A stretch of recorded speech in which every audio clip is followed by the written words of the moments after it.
if you think about the idea of a consumer being involved in a purchase of a piece of real property, even with AI, which I'm a very big proponent of, all of the details and the intricacies involved, I'm not so sure that it will take off. However, we're kind of spoiled in real estate. The last 15 years, you didn't have to know anything or do anything to be able to sell property.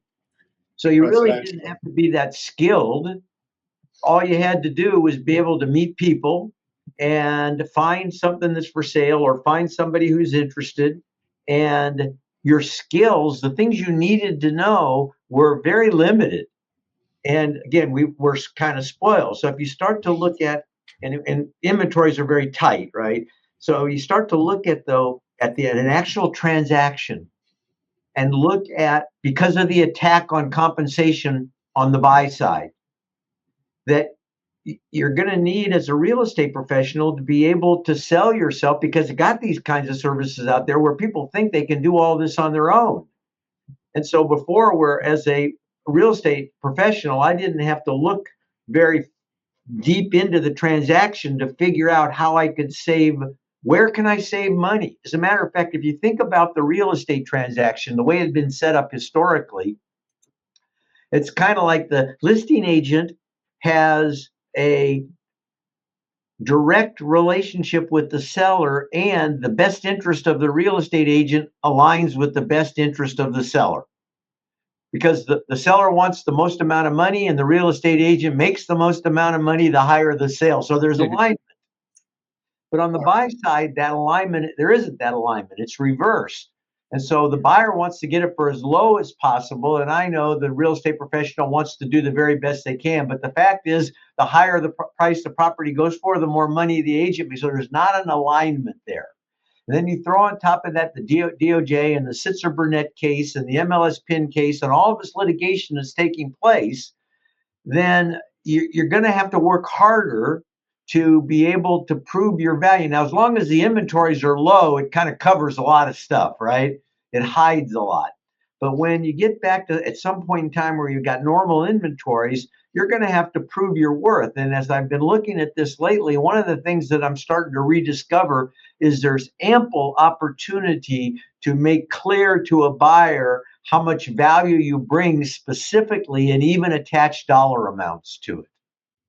Right, a la carte pricing. You're talking about a change up in how we're compensating. And not even, it could be a la carte pricing. It doesn't even have to be a la carte pricing. It can just be, I want, what do you think you should pay for the property? Here's what I think we can get it for. And you'll pay me half of the difference of the in between. And so there is that would be a net lease on the list side. Can't do it in reverse.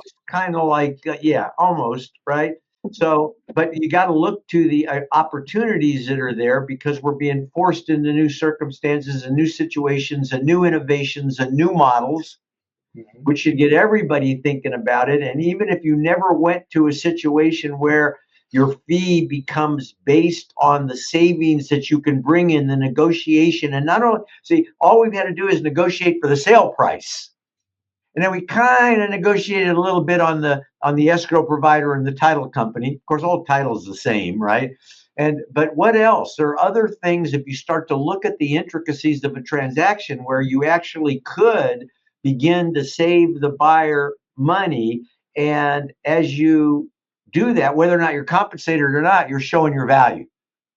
Right.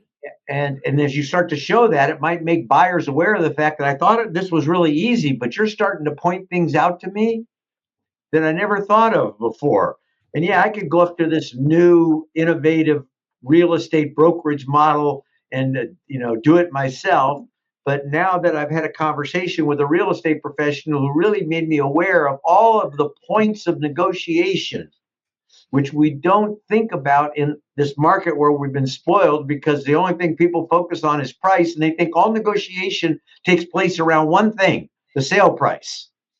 When in fact, there are many things, as you know, that you can negotiate around. So I have not heard of them. I wish them well. And at the same time, I don't think that they're going to be the savior of people who list and sell real estate.